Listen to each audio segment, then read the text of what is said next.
vamos fazer a leitura ainda de pé, depois vamos estar nos assentando para ouvir a palavra de Deus e aquilo que Ele tem para nós essa noite. Aleluia! Glórias ao Senhor, igreja. Nós estamos aqui para louvar o nome dEle, amém? Amém. Amém. Louva ao Senhor. Santo é o nome dEle, amém? Eu preciso dizer, amados, que nessa noite há algo especial, porque ao chegar aqui, o presbítero Mateus falou: e aí, pastor, tudo bem? Estava tranquilo, né? Mas ao longo da ministração, ao longo da adoração, o Senhor vem trazendo um peso de uma responsabilidade tão grande com essa mensagem nessa noite, e que eu peço é que o Senhor venha fazer a obra, amém? Que o Senhor venha trazer a sua epifania, que é a sua presença real em nós. Por isso que eu peço que você preste atenção nessa noite. Marcos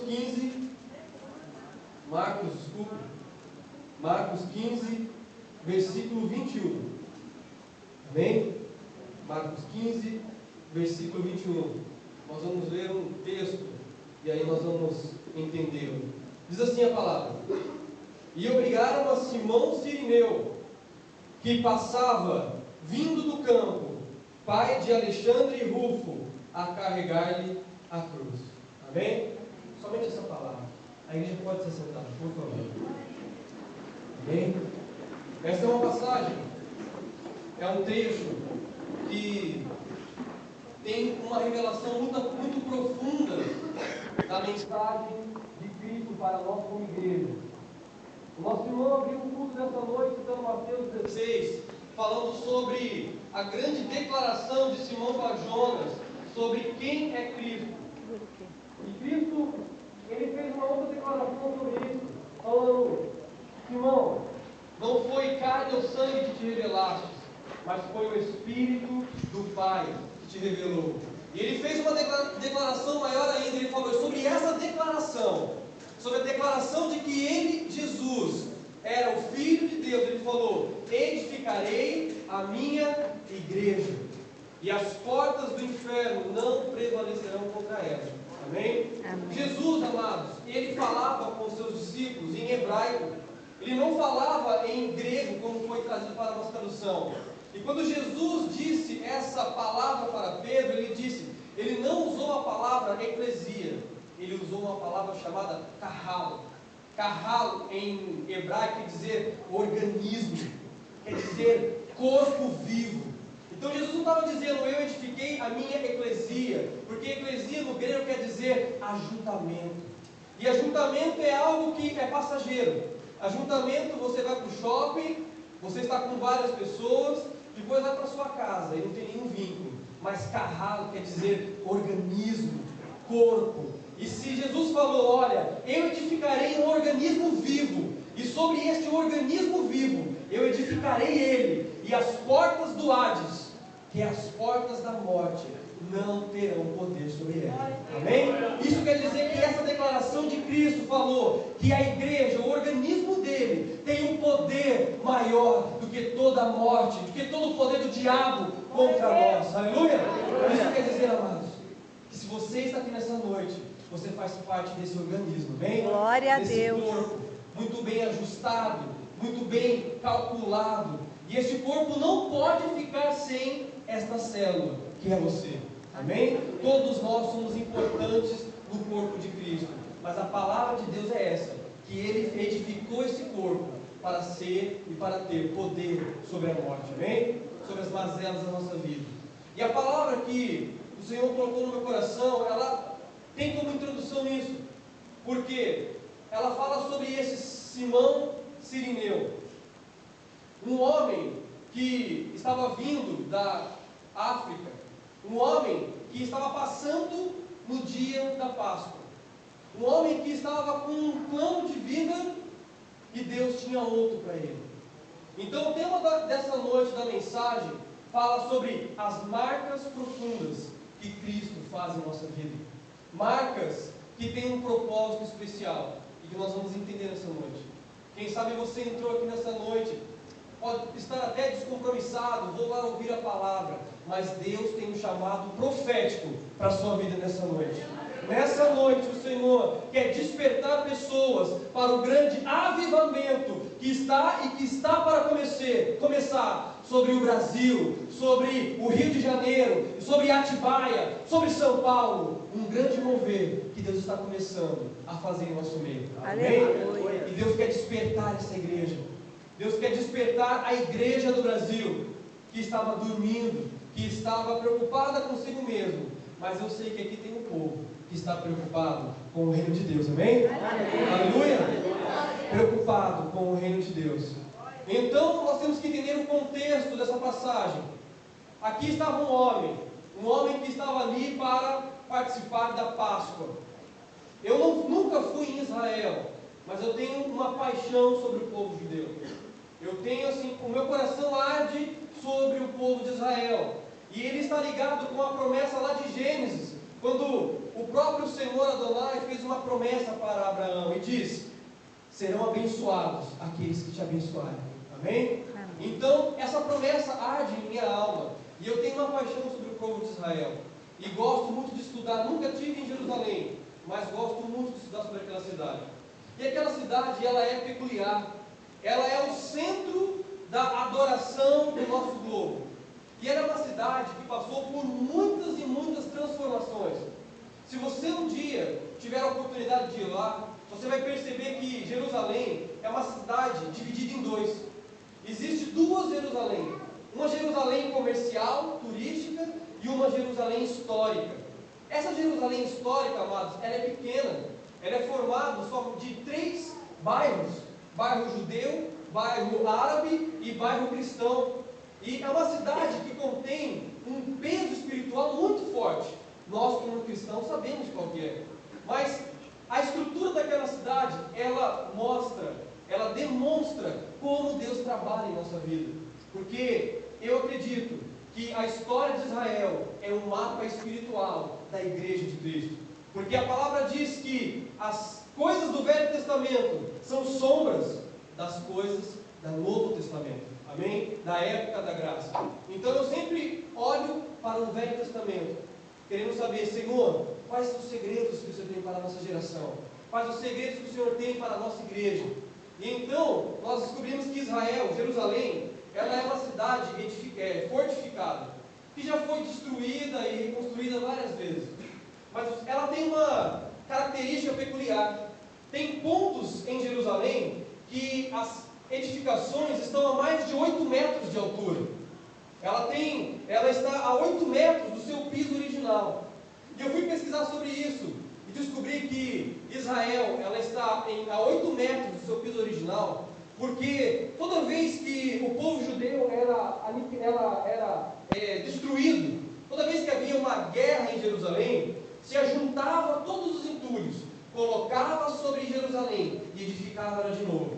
Então Jerusalém passou por um processo de destruição e edificação, ao ponto de ficar 9 metros do seu piso original.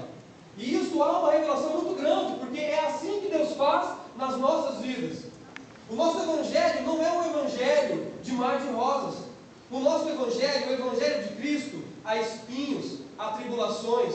Ele disse: olha, quem quer vir após mim, negue a si mesmo, tome a sua cruz e venha. Então nós passamos por esse processo de luta, passamos por esse processo de abatimento. Mas o mais importante não é o processo de abatimento. O mais importante é que toda vez que nós caímos, o Senhor nos levanta. Amém? Toda vez que nós caímos, a mão de Deus estendida nos levanta. E não importa quantas vezes nós passamos luta, sempre haverá uma vitória para o povo de Deus. Glória a Deus.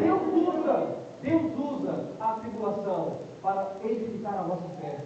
Pedro diz isso: não contristais se passar momentânea tribulação, porque a tribulação, ela vai ser usada como um fogo para purificar o ouro. E a sua fé, provada pelo fogo, vai redundar glória e honra ao Cordeiro. Aleluia! Isso quer dizer, amados, que a sua tribulação, ela não tem a intenção de glorificar a você. Ela tem a intenção de glorificar a Jesus. Ela tem a intenção de edificar e exaltar o nome daquele que está sobre todos os nomes, amém? Aleluia! Por isso que a Bíblia nos mostra que nós devemos sempre passar pela prova dando glória a Deus, amém? Passar pela prova dando glória a Deus, porque ela é um instrumento para abençoar a nossa vida e para o ímpio ver a glória do Eterno através de nós, amém? Porque Salomão falava assim: nós aprendemos muito mais no momento difícil de morte do que em festas, amém? Isso é verdade. Eu, experiência própria, posso dizer que nós aprendemos muito mais, às vezes, num velório, do que numa balada, do que numa festa, porque é no momento de dificuldade que nós crescemos, amém? Então Jerusalém, ela tem essa estrutura que já mostra algo espiritual para nós, mas ela tem outras coisas peculiares. Você não vai encontrar em Jerusalém alamedas, você não vai encontrar em Jerusalém vielas, você não vai encontrar em Jerusalém ruas largas. Se você olhar no mapa, você vai ver que Jerusalém é composta de vielas, ruas curtas, estreitas e cheias de esquina. Quando eu falei: Senhor, o que isso quer dizer para as nossas vidas? Ele falou: filho, assim é a vida do homem. O homem acha que ele é um ser eterno. O homem acha que ele não vai perecer, que ele não vai morrer. Ele acha que é dono da sua própria vida, da sua própria vontade. Mas, na verdade, a vida do homem, ela é curta. A vida do homem, ela é estreita. E quando você menos percebe, você já passou, você já está velho. E ele falou: e olha, filho, as esquinas de Jerusalém são as esquinas das nossas vidas. Porque na esquina se faz uma manobra, se chama conversão, amém? As esquinas são para fazer mudança de rota. E o Senhor coloca esquinas nas nossas vidas exatamente para isso, para mudar a nossa rota de destruição, para nos levar no caminho da vida e da eternidade. E assim nós somos. E nós não podemos nos comportar como se fôssemos viver 200 anos, porque nós deixamos para fazer amanhã o que nós tínhamos que fazer hoje. Deixamos para amar amanhã, porque achamos que o amanhã vai existir. Deixamos para perdoar amanhã, porque achamos que vai ter amanhã. Nós sempre vamos prorrogando as nossas atitudes, porque achamos que o amanhã vai existir. E vai se passando anos, vai se passando vidas, e nós nunca mudamos. Mas a palavra de Deus diz que nós devemos andar em novidade de vida, amados. Que nós não podemos deixar para amanhã o que nós devemos fazer hoje, porque a palavra diz que o amanhã ao Deus pertence. A Deus pertence o amanhã. Então nós devemos viver assim, como as ruas de Jerusalém, ruas curtas. Devemos viver hoje como se fosse o último dia. Devemos amar hoje como se fosse o último dia. Devemos pedir perdão hoje como se fosse o último dia. Porque a igreja de Jesus não pode haver rancor, ela não pode haver mágoa, ela não pode haver divisão. Se você ler as Escrituras, amados, você vai ver que a mágoa impede a nossa adoração de chegar ao Senhor.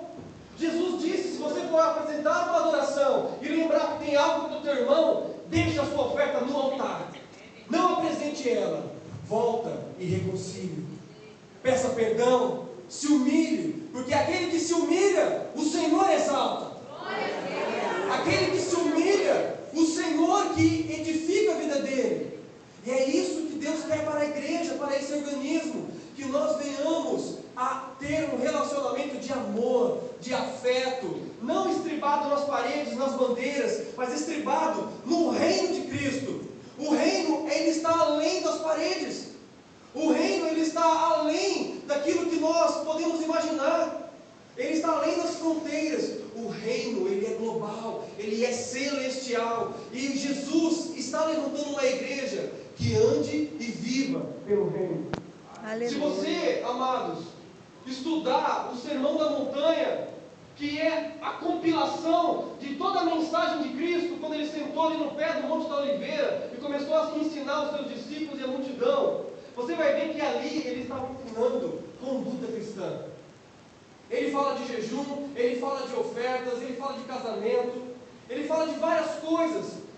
Só que ele termina o sermão falando a seguinte mensagem: coloque o seu tesouro no céu, aonde nem o ladrão nem a traça pode roubar.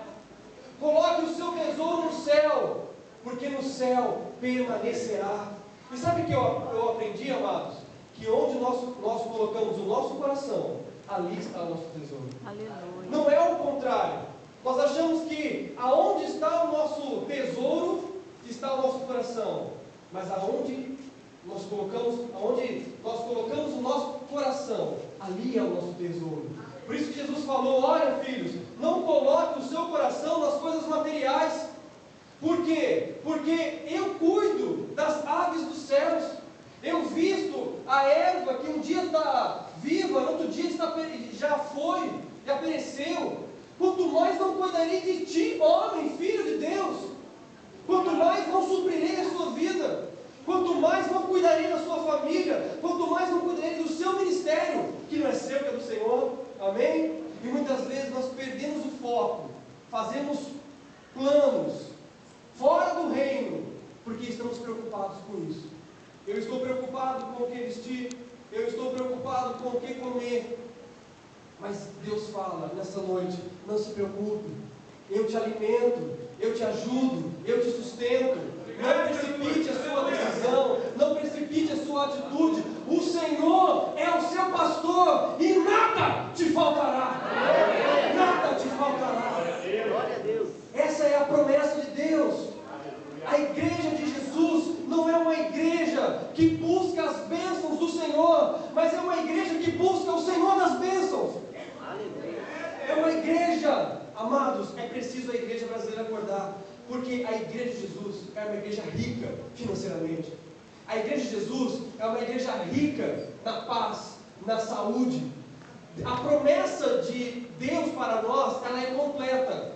Mas é preciso nós focarmos e voltarmos com o olhar para o reino. Quanto que a sociedade precisa de você como um agente de milagre?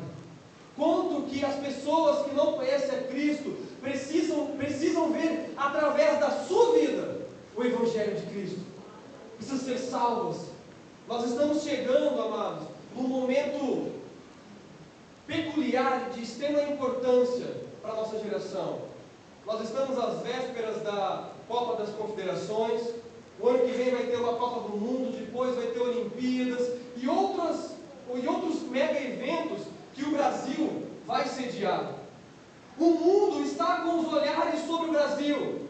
E eles olham para o carnaval do Brasil, eles olham para as festas, para as prostituição infantil.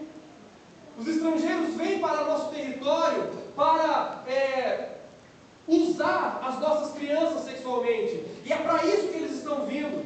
A revista Veja diz que o pacote turístico para as regiões do Norte e Nordeste, onde há uma maior incidência desse caso, estão crescendo exponencialmente para a época da Copa. Eles estão arrumando um pretexto para vir usar o nosso país.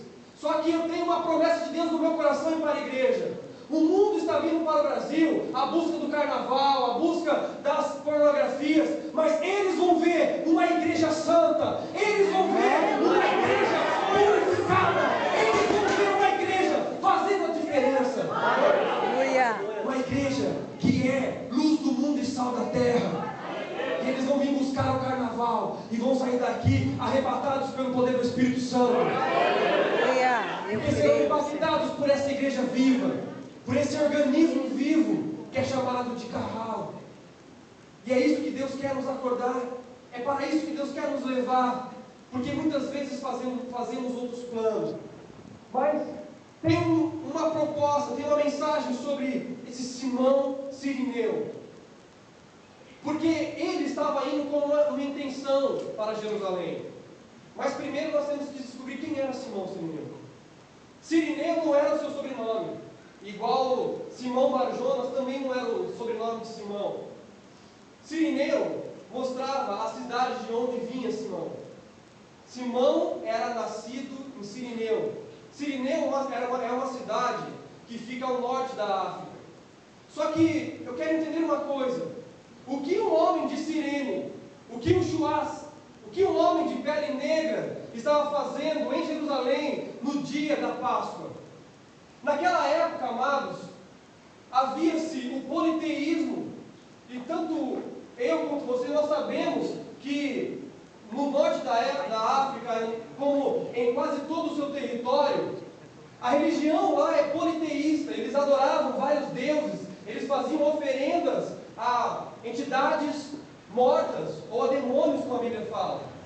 Então eu paro e penso, o que um pagão estava fazendo em Jerusalém, um lugar onde os judeus estavam para unicamente prestar um culto ao Deus vivo e santo, um povo monoteísta que servia ao único Deus. O que um homem de Cirene estava fazendo lá?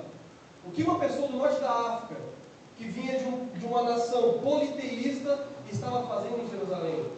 Para a gente entender isso, nós temos que voltar a 1000 anos antes de Cristo. Porque o reino de Cirene, há 1000 anos antes de Cristo, se chamava Sabá. E havia uma rainha muito conhecida naquela época, a rainha de Sabá. E se você ler lá em Crônicas, você vai ver que essa rainha de Sabá, ela foi até o encontro do rei Salomão. Ela ouviu que havia um homem muito sábio no Oriente e foi visitá-lo. E chegando no reino de Jerusalém, no reinado de Salomão, ela falou com ele, conheceu ele. E a cultura judaica diz que a rainha de Sabá teve relações com Salomão. Só que tem uma coisa peculiar. A tradição diz que a rainha de Sabá, quando chegou no reino de Salomão, o primeiro lugar que ela foi na cozinha de Salomão. Era o costume do seu povo ir até a cozinha. E ao chegar na cozinha, ela olhou para uma das panelas reais de Salomão e viu uma coisa muito interessante. No fundo da panela tinha uma inscrição que dizia: santidade ao Senhor. O que leva uma pessoa a colocar no fundo da panela, um lugar que ninguém olha, um lugar que ninguém se preocupa, a escrever santidade ao Senhor? Isso revelava o caráter de Salomão. Isso revelava o quanto ele se preocupava em agradar a Deus. E isso revela que ele sabia uma lei espiritual. Sabe qual que é?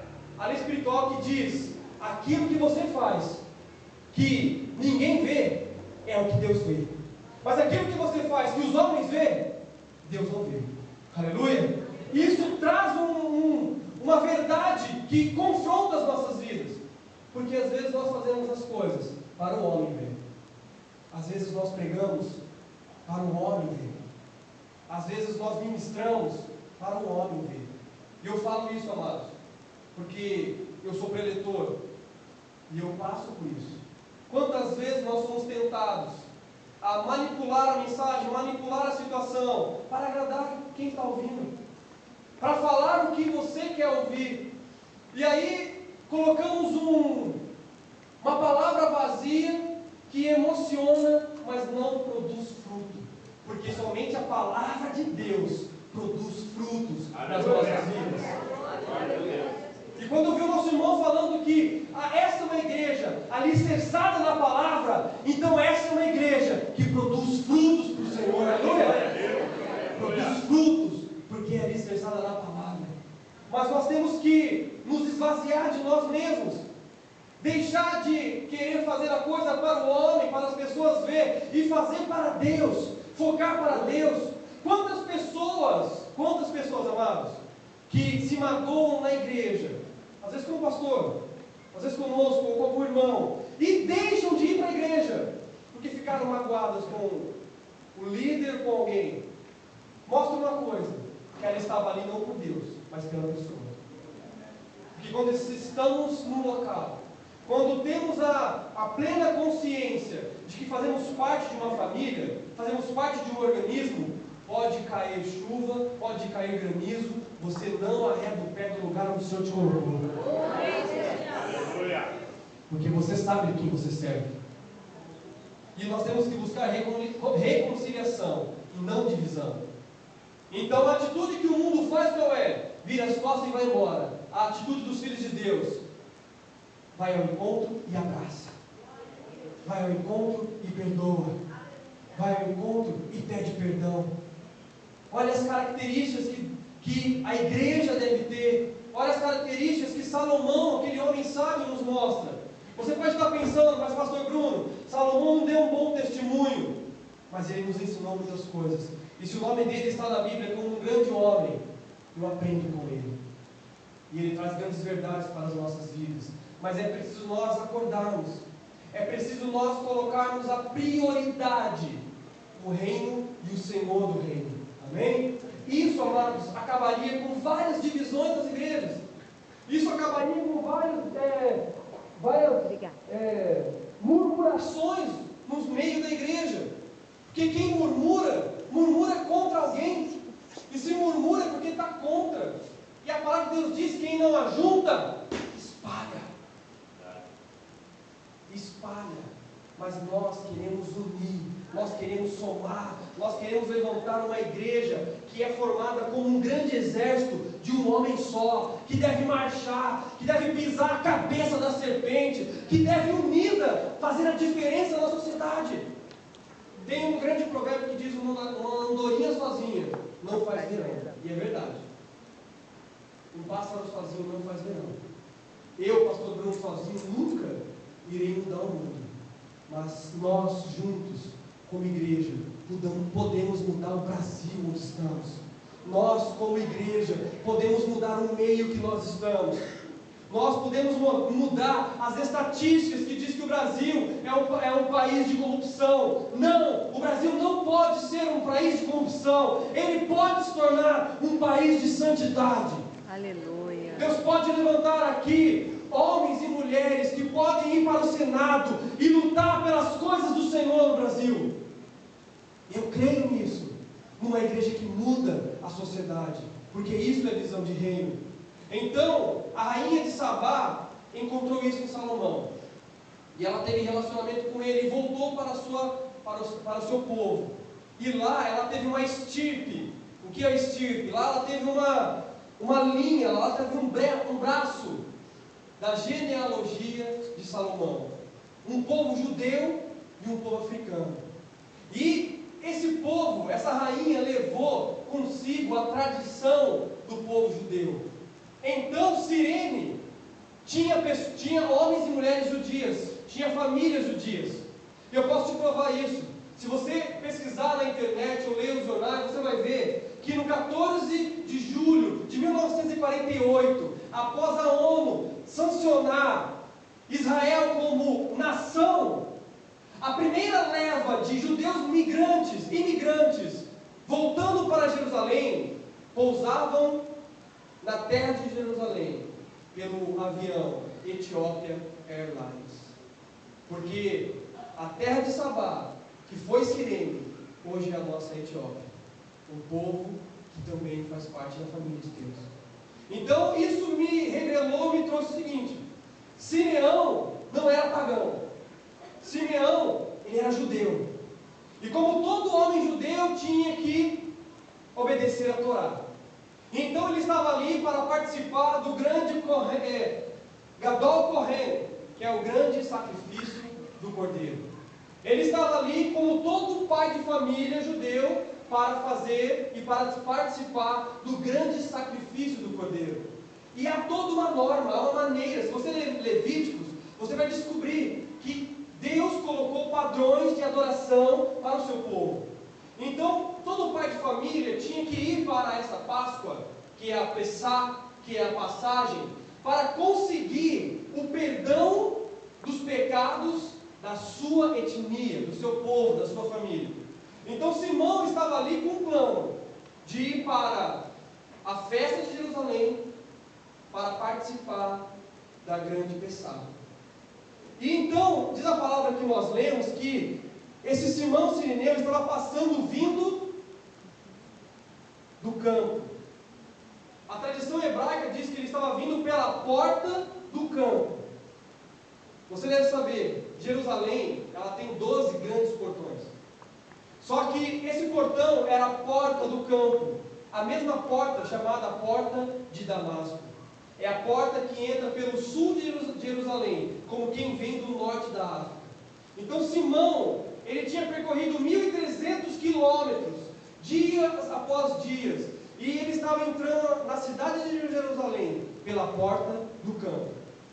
Só que aconteceu algo inusitado. Simão estava com um projeto. Eu vou lá, eu vou participar do sacrifício do cordeiro, eu vou trazer a purificação para a minha casa e vou viver feliz. Mas quando Simão chegou em uma das vielas de Jerusalém, ele percebeu que estava vindo uma procissão, ele percebeu que estava vindo um grupo de muitas pessoas, uma multidão, e ele via um grande madeiro sendo levado no meio da multidão.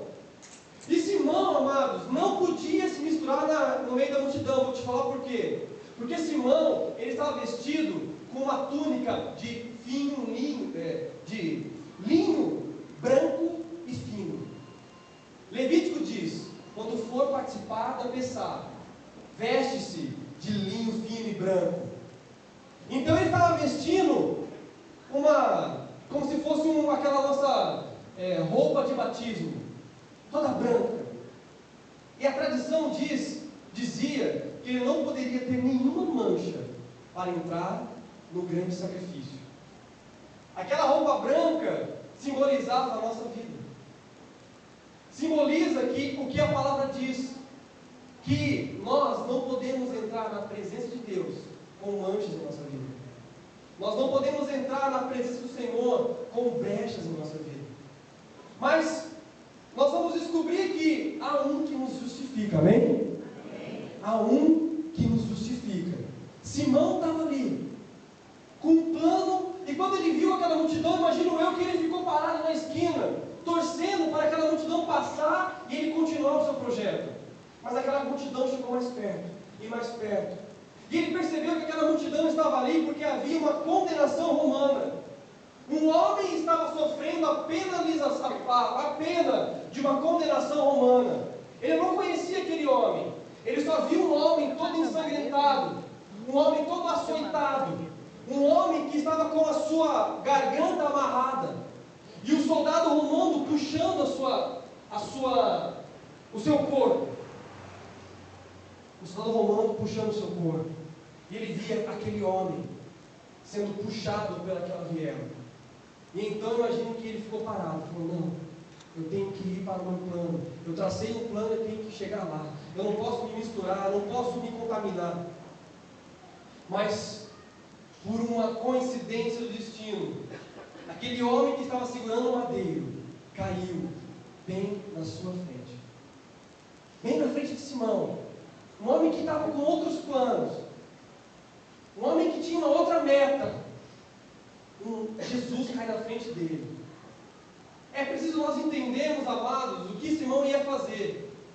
Simão ia entrar no templo de Salomão, que não era de Salomão na época, era de Herodes.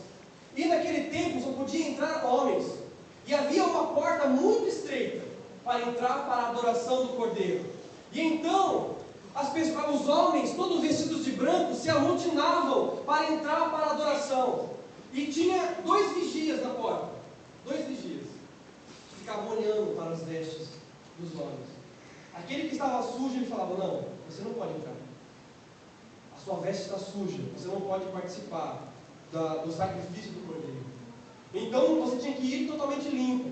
Entrando pelas portas, que era o átrio ali do sacrifício, saindo de trás de uma cortina vermelha, vinha o Kohen Gadol, que era o sumo sacerdote.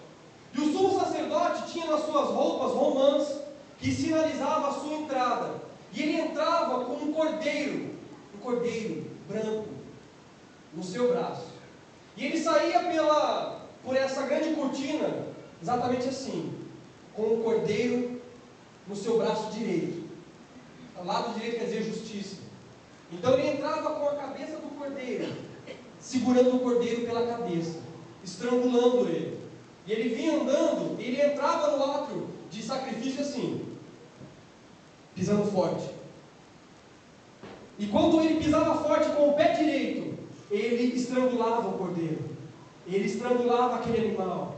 Mas sabe por que ele fazia isso? Porque ele precisava provar para o povo que aquilo que estava com ele era um cordeiro e não era um bode. Sabe por quê? Cordeiro, quando está passando por tribulação, ovelha, ela não berra. Quem berra é bode.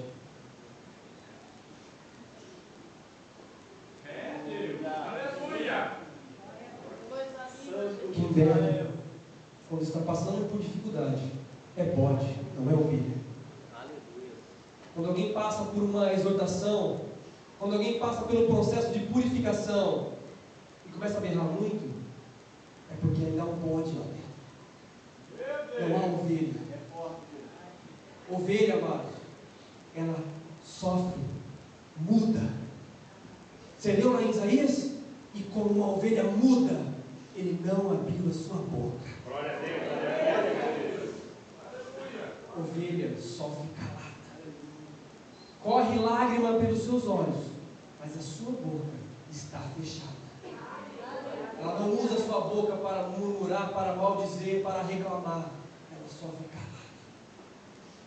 E nós, como ovelha, temos que ter a mesma atitude. Então, quando você passar por uma situação, você ver alguém passando por uma situação e ver falando mal, dando cabeçada, levantando poeira, fala, irmão, se converta, porque isso que não faz é bode. Bode levanta poeira.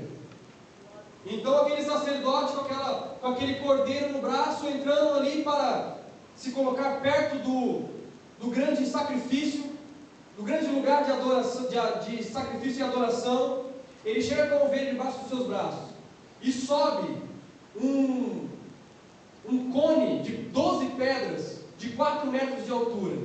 Só que, amados, não havia escada. O sacerdote não subia escadas como nós vemos aqui. Era uma rampa sem escada. Sabe por quê? Porque aqui ensina um processo espiritual. Escada, você sobe de pé e vai se levantando. Para subir o lugar de adoração, o sumo sacerdote tinha que se ajoelhar e subir a rampa. Se ajoelhar e subir a rampa. Sabe o que isso quer dizer? Essa é a condição que nós conseguimos adorar o Senhor. Aleluia. Essa é a condição. Nós queremos, muitas vezes nós queremos adorar a Deus, cheio de orgulho, cheio de pompas. Eu faço, eu sou o espiritual. Mas quando Jesus mostrou uma cena de um escriba, de um homem da lei e um publicano indo adorar, e ele fala, tinha um homem da lei que indo adorar falava, Senhor, eu sou santo, eu dou meu dízimo, eu dou o coentro, Senhor, eu guardo as tuas leis, Senhor, olha, Pai, eu sou um grande adorador. E do lado tinha um publicano falando, Pai, eu sou um pecador e não sou digno de ser chamado de filho. Jesus falou o quê? Quem saiu justificado daquele lugar, amados? Foi o publicano, foi aquele que se humilhou, foi aquele que viu a sua real condição. Enquanto nós acharmos que somos o dono da cocada preta, nós não conseguimos adorar o Senhor. Mas quando nós nos humilharmos, quando nós abrirmos mão de nós mesmos, quando nós nos rebaixarmos a Ele, a nossa adoração chegará a Ele perfeita e adorável. Perfeita e adorável. Então não tenha medo de se prostrar ao Senhor. Não tenha medo de se humilhar. Se tiver que chorar, chore. Se tiver que gritar, grite na presença dEle. Mas faça e saia justificado. Saia transformado. Amados, é impossível entrar na sala do trono e sair igual. É impossível. O sumo sacerdote entrava uma vez por ano no Santo dos Santos e ele nunca mais era o mesmo. É impossível você entrar na adoração e depois sair como nada tivesse acontecido. Quando você está na presença de Deus, o caráter dele impregne em você. Aleluia. A santidade dele impregne em você. O amor dele impregne em você. Então toda vez que você desce em adoração, o Senhor transforma as nossas vidas. Essa é a resposta para você levantar da crise onde você está. Adore o Senhor. Se humilhe na presença dEle. Não tente fazer estratégias humanas. Não tente trilhar projetos contando com as suas próprias forças, porque você vai ter resultados comuns. Se você acreditar nas suas próprias forças, o resultado será comum. Mas agora, se você esperar pacientemente no Senhor, você verá grandes coisas na sua vida. Aleluia. Se você confiar nele, você vai ver grandes transformações na sua história. Salmo diz assim, amém?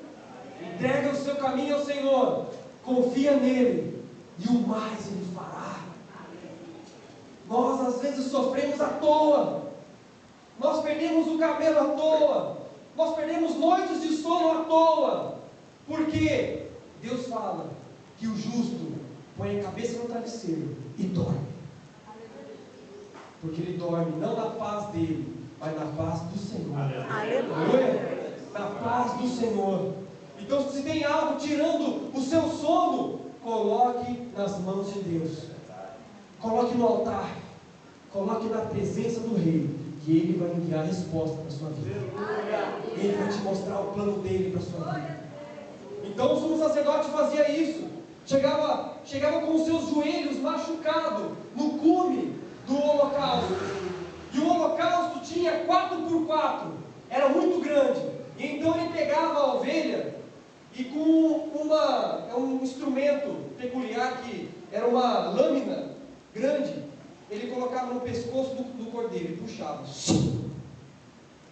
E aquele cordeiro esguichava sangue. E então ele pegava com a mão direita as 4 patas do cordeiro e começava a girar sobre o lugar de adoração. Ele começava a girar até que todo o sangue daquele cordeiro estivesse sobre o lugar de adoração. E então, quando aquele cordeiro estivesse mais sem sangue nenhum, ele colocava a carne do cordeiro para ser queimada. E então ele pegava uma planta da época que chama-se isopo.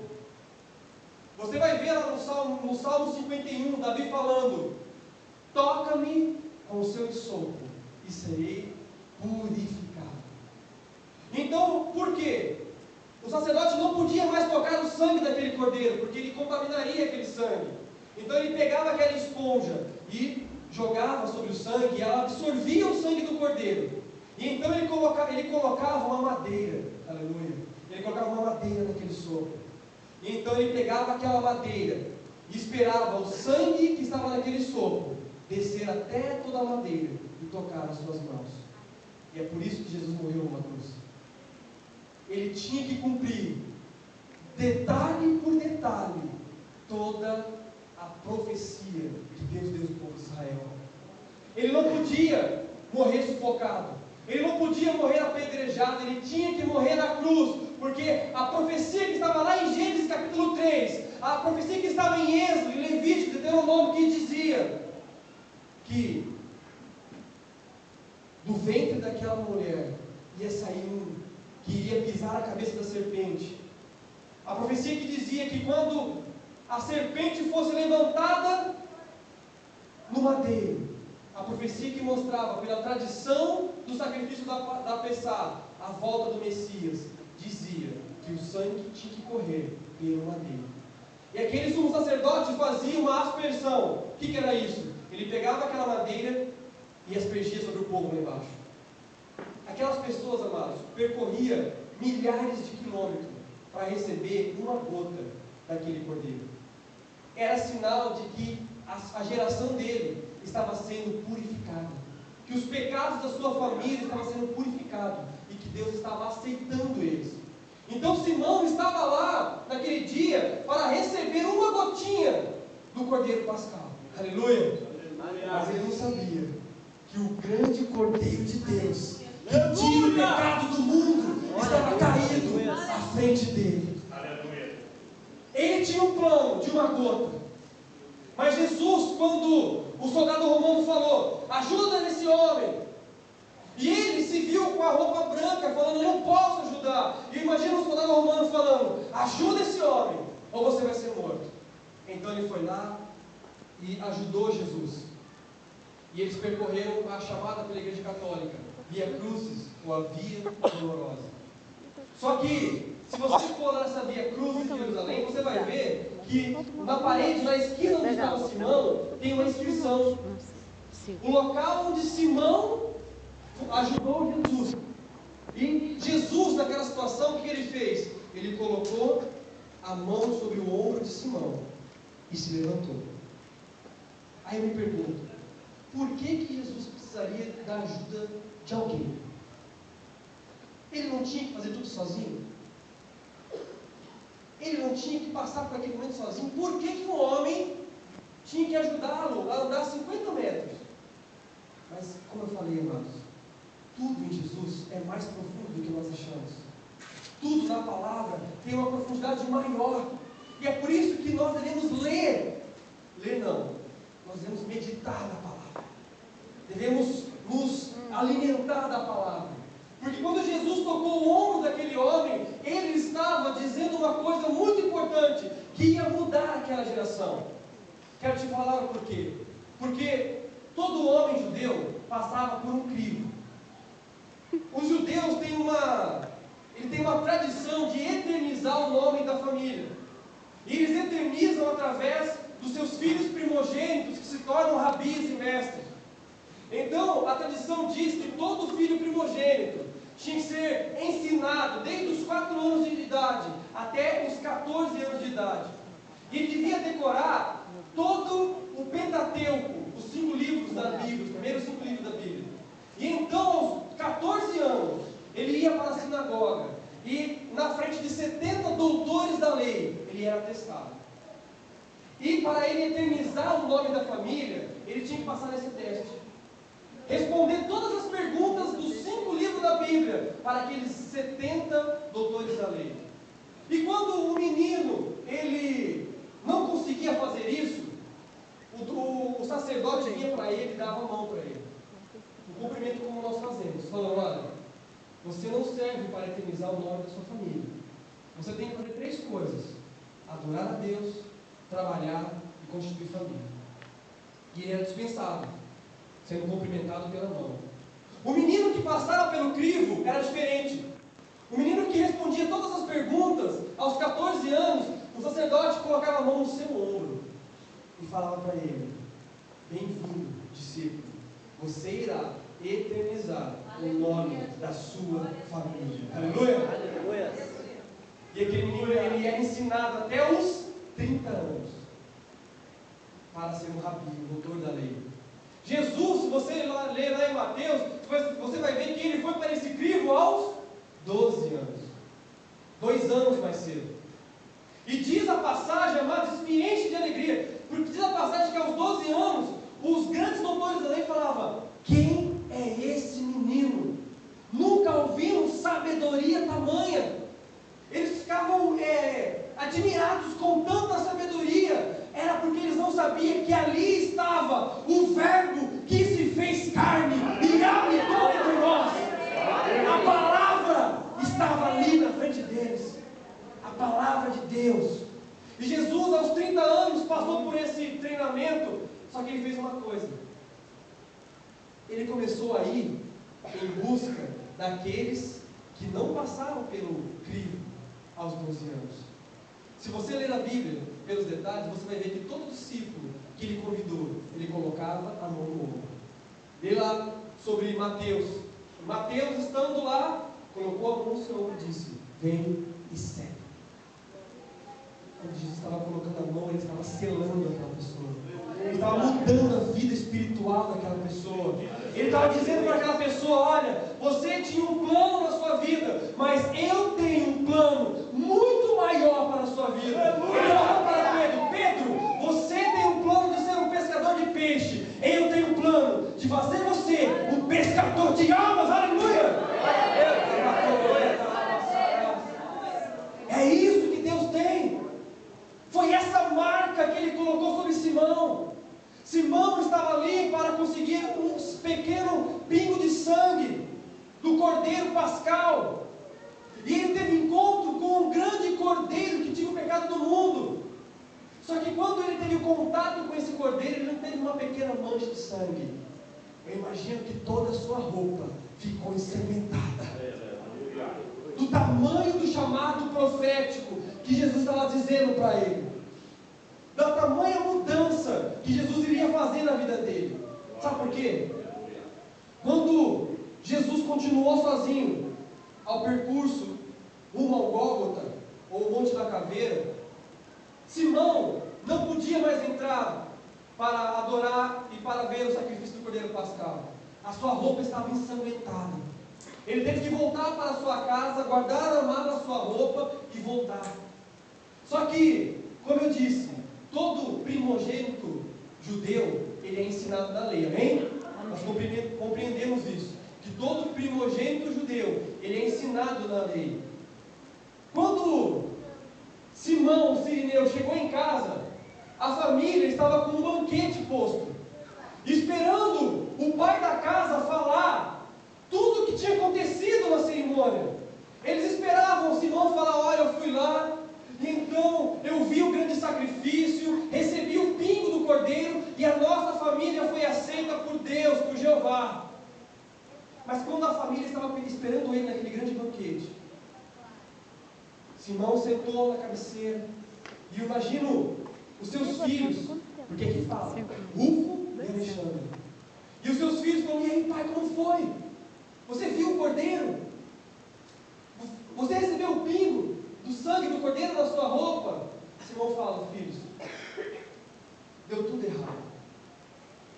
Chegando lá, encontrei um homem e não pude participar.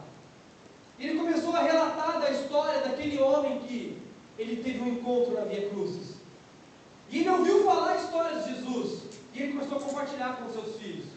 Que aquele Jesus de Nazaré, diziam que ele operava milagres, maravilhas, falava do reino de Deus. E olha, filho, ele se dizia filho de Deus.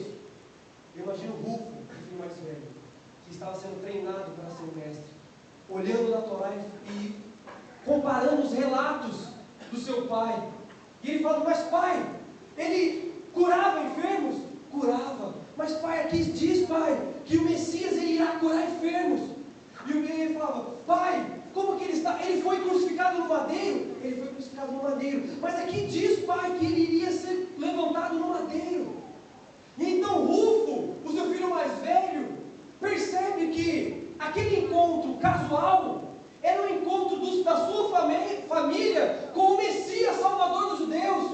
Então aquela notícia que seria uma tristeza se transformou numa grande alegria para sua família. E eles falavam: pai, ele colocou a mão no seu ombro? Colocou. Pai, ele estava selando a nossa família, ele estava mudando a nossa história.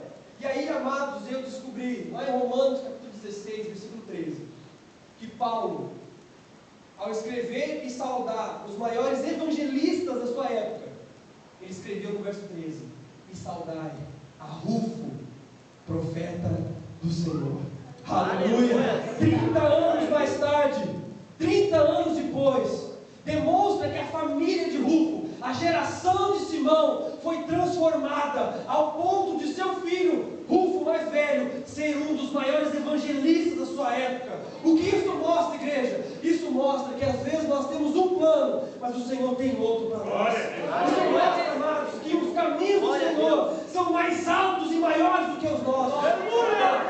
Isso mostra, amados, que você pode ter entrado nessa noite aqui com alguns planos para a sua vida financeira, alguns planos para a sua vida familiar, alguns planos, mas Deus tem um chamado tremendo para a sua história. Deus tem um chamado profético para essa igreja, para revolucionar a cidade do Rio de Janeiro, de todas as nações, porque Deus tem selado esse povo para fazer diferença aqui. Você pode ter entrado aqui com uma motivação, com um projeto de vida.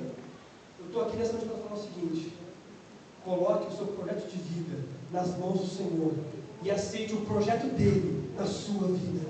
Aleluia!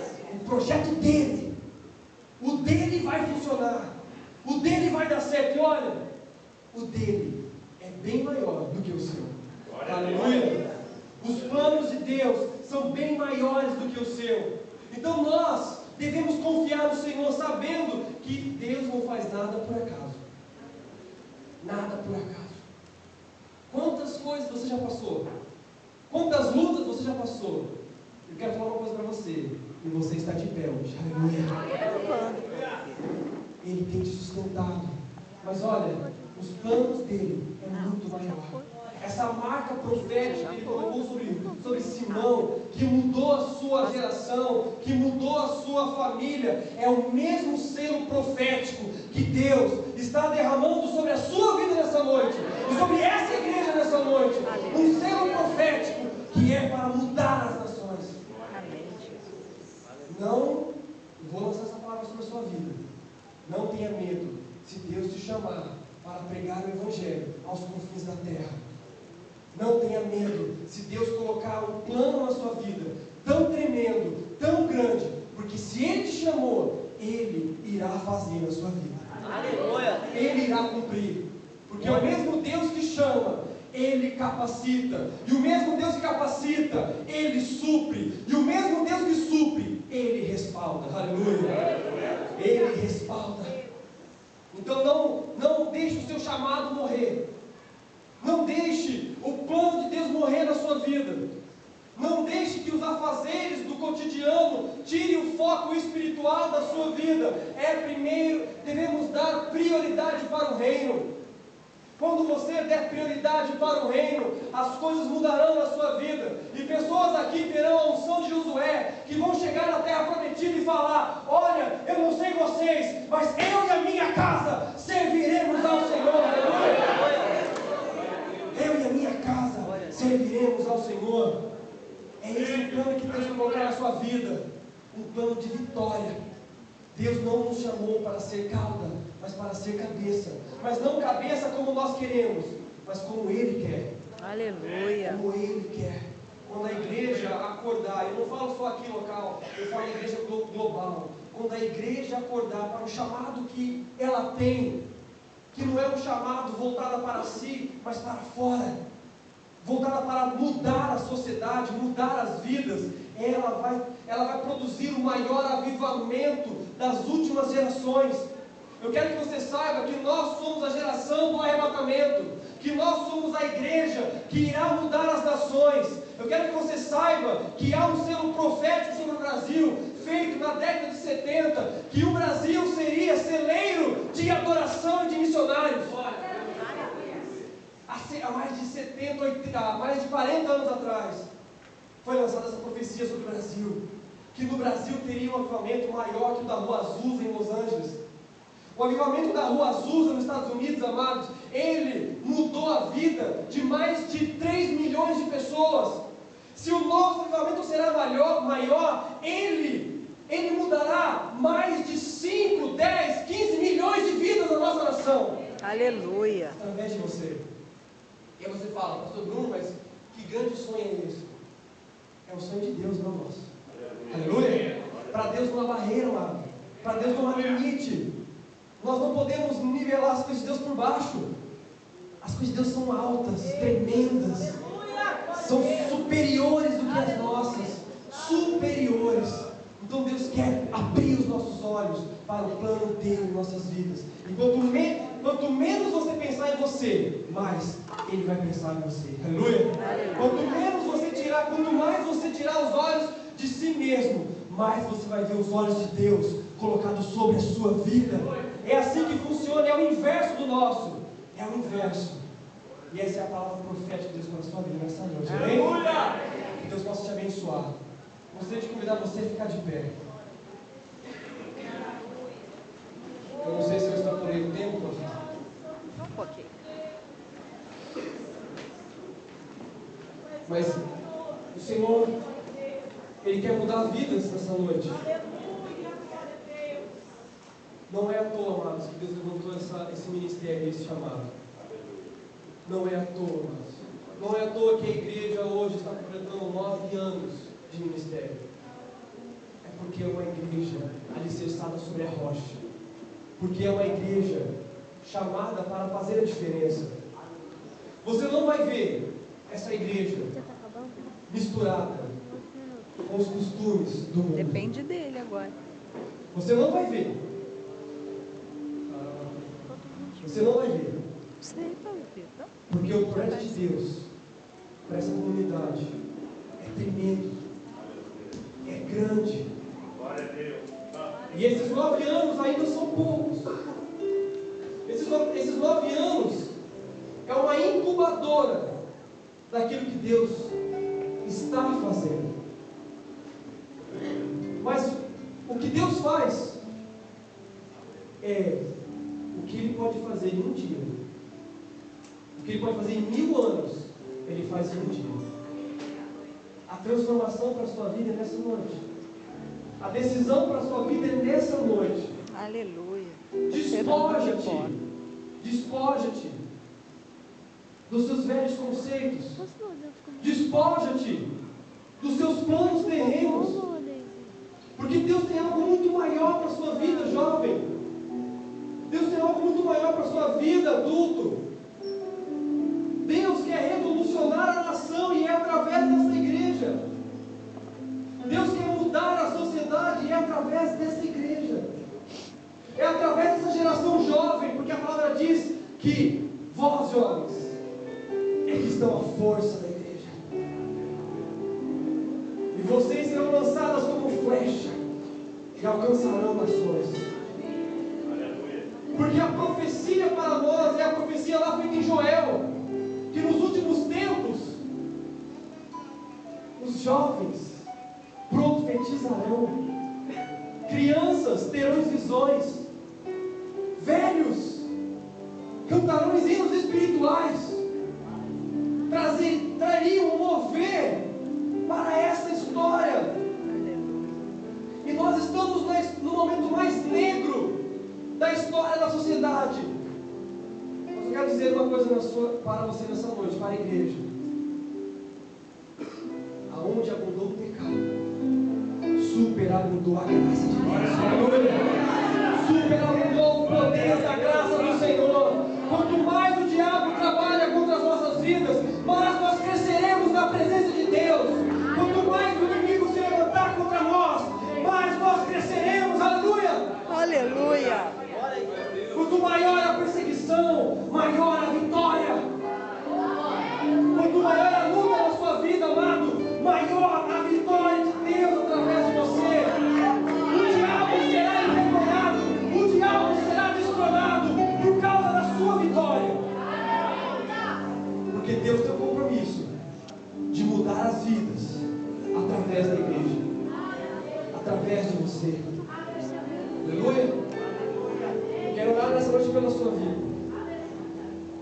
Lançar essa marca profética sobre os seus Não sei, ombros, Paulo Vitor.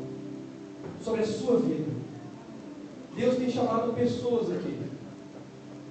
Deus está levantando aqui profetas, profetisas, mestres, pastores, Se correr. apóstolos, evangelistas nesse lugar. É chegada a hora da igreja manifestar os 5 ministérios de Éfeso. Está na hora da igreja manifestar os 5 chamados.